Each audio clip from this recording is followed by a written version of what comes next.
Hello, I'm Rick Morawski, founder of Reliable Welding Service. We've been at this business, I have a partner, we have been at this business for about 35, 38 years. Started out building oil field equipment and moved into now the infrastructure side. In our world, the way it's revolving, we find we have to transition into different marketplaces because we're discussing keys to success, and one is we could see the oil patch dying, and so we had already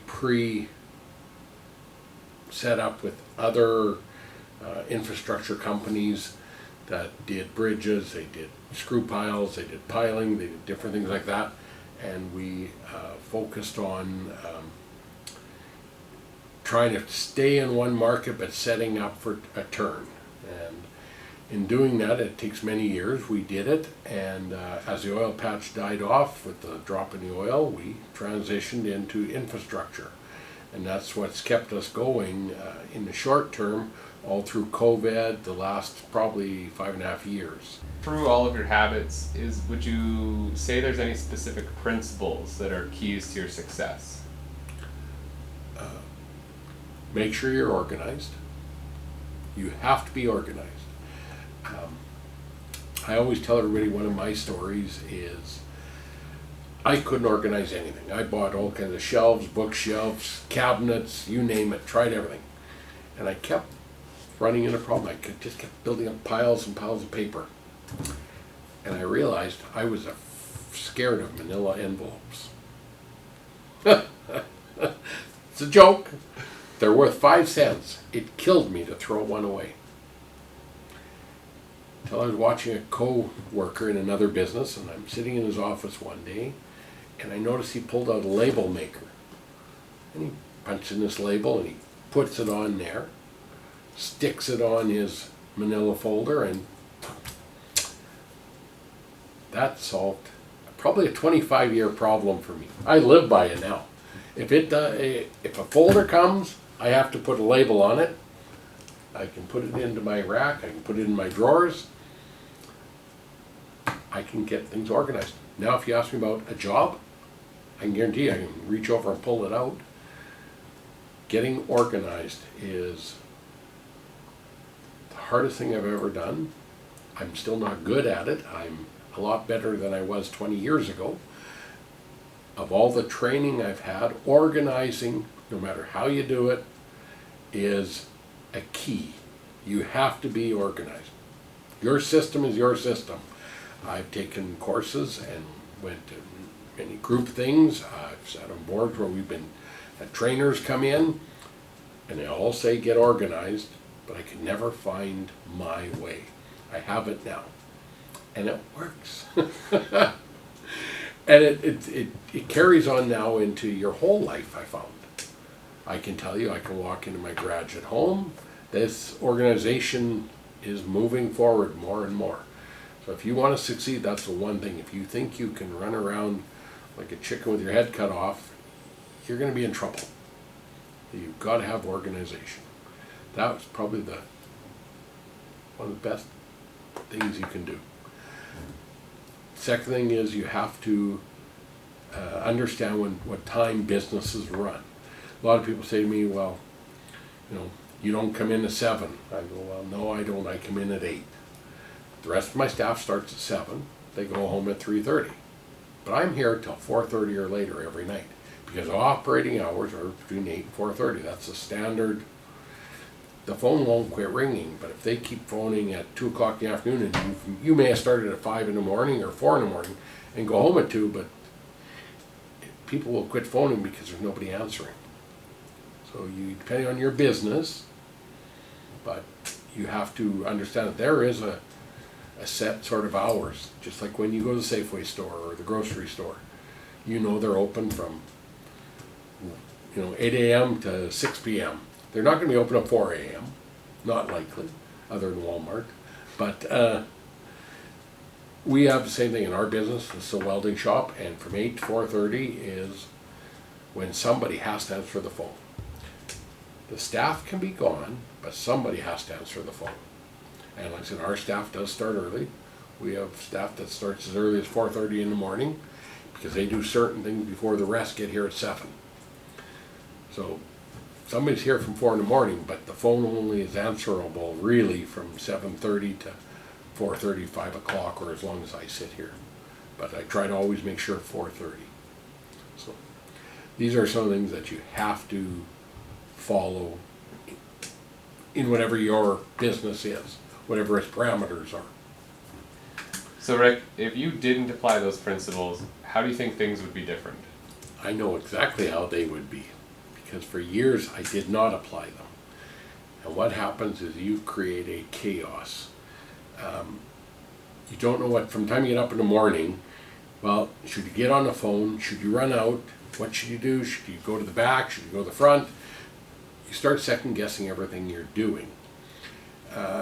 What you think is important for 1 minute is really not important when you look at it, so you're making the wrong choices. I did a lot of that. Again, I started with no guidance. That's why now one of the things I tell everybody is get a business coach, get some advice, come talk to me. I can tell you all the mistakes I made. And not following your routine will create numerous mistakes. The biggest thing is trying to get you and your people organized, because everybody's looking for your guidance as to how their day is going to operate. So you not only have to figure out your routine, part of your routine is laying out their routine. If you have no employees, well, it just could be you and your wife and your girlfriend, whatever. You got to know when you can work and stuff. So you got to figure out your routine, and every job requires one. There is, if you are running a vending machine business, you got to have a time and day set for getting coins, returning coins to the banks. These are things that become part of your daily routine, and getting to your suppliers in time. And this is all part of it. So once you have to get a routine. You know that every day on Tuesday, I usually run out of chocolate bars in that vending machine. So maybe Monday night, my routine should be every Monday night I go to wherever I buy them, pick them up so that Tuesday I can put them in the machine. Otherwise, I lose my sales from Tuesday when it's empty till maybe Wednesday morning when I can fill it back up. So you lose a whole day of sales. That's the same thing in the welding or in a boating business, not being out on the sunny days, not, you go, well, I don't do Tuesdays. Well, these things happen. So without a routine, you're going to run into a lot of trouble. What would be your message to other small business owners during these difficult times? My first thing would be is never lose hope. There is a solution for every problem. I believe people should be optimists. If you want to sit here and I can tell you 27 reasons why whatever the situation is won't work. My thing is, can you tell me 1 or 2 or 3 or 4 how it will work?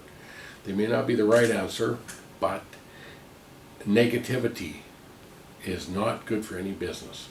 I sit with quite a few people, are in our own office at times too, and the first thing that comes out of everybody's mouth is why it won't work. That's not good, because in the end, we all know what reasons it won't work, but can you tell me how it's going to work? Because we have to make it work. You got to sit back and go, hey people, this is a business. You can't just turn the key off and walk away. You can't pick up your lunch kit and walk over to the next job. This is your investment, your retirement, or maybe your first job or beginning of your first career, but you can't give up. You have to be smart enough to sit with people and say that there's a point where maybe bankruptcy is an equation. That could be the right answer. Is it the first answer? Not in my opinion. There is lots of people that will help. There's lots of organizations that will work with you. There's, depending on what the situation is, whether it be the government right now with COVID, they've come to everybody's rescue. Whether I like them or don't like them is irrelevant, but they sat down and said, the world has to keep going. How are we going to do it? So what can you do in your organization to keep it going? You know, they offered a lot of things. You know, maybe you have to reduce staff. I feel sorry for lots that had to go under. Some of it you can't help. I mean, when you have to close your restaurant and there's no food, you know, to sell, what do? Now, some people did say quickly, stepped out of the box, said, well, now you can knock on my door and I'll hand it to you in a box. You know, that, I know lots of restaurants and stuff that would have never done that before. But they converted to something. They said, we got to stay alive. They may not make as much money, but we have to do something.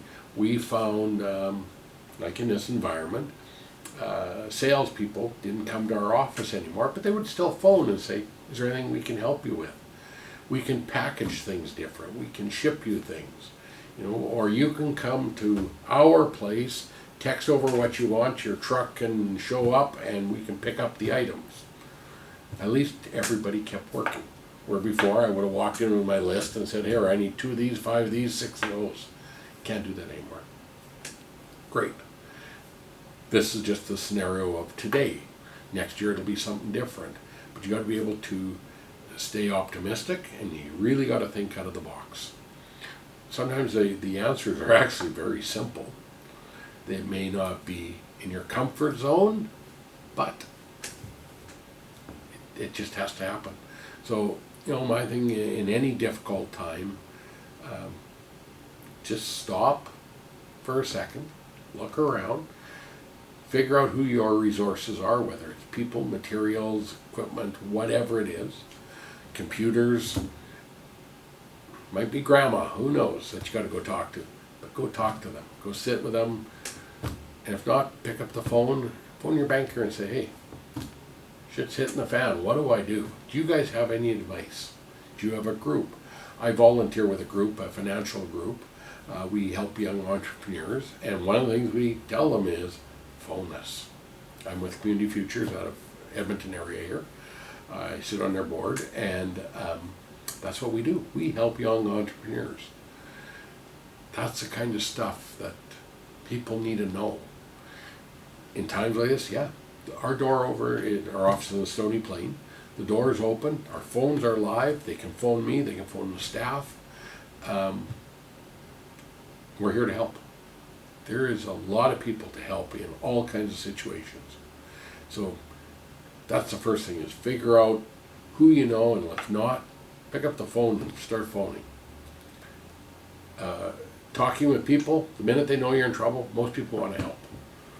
So once they find out, you don't need to divulge everything, but say, hey, I need some guidance. Is there any way you can direct me? Whether it be to build something or financial or whatever, it's there.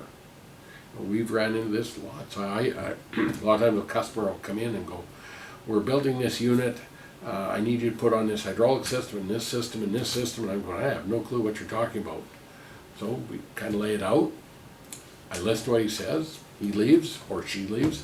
I pick up the phone and go, Bob, this guy was just in here and he wants to build this. Do you know anything about this equipment or what this stuff does? Can you give me any guidance? And they can walk me through it, and I'll go, oh, okay. Or I'll go visit the guy. It could be a project I was working with. We had to find certain chemicals to work with oils. That's not in my field of expertise, not even close. The people came to me for advice, and I'm going, well, I got to do a little research, which I did, and it came together. But that's it. Like I said, I don't have the answers. I have tools, I call it. The phone is a tool to me. The computer is a tool. People are tools, and use them. And you know, I know anybody who wants to walk in here and say, hey, can we chat? I'll say, yep. Get your beer and let's sit down. Get your coffee, whatever, and we can discuss it. I am not school trained. I've got 40-some years in business of my own. Not always successful. That's why I know lots of mistakes. I recently had this happen. We were at a meeting, and one girl was there. She was looking for guidance and help and stuff, and a lady from a bank walked up and said, "Rick, why don't you help her?" I said, "Oh no, I can't. I'm not trained." I said, "I don't have the right technology. I mean, I've never went to school for any of that stuff." And she says, "You have 40 some years in business." She said, "Who's more trained than you?" You're right. And because I had used my own coaching, I used some of that and came back and sat down with these people, and we had quite a few meetings, and it helped them get going. So it's pay it forward, and that's what I called when I said earlier. My business coach said, "Pay it forward." I did the same thing. I'm here free of charge. Let's sit down and talk.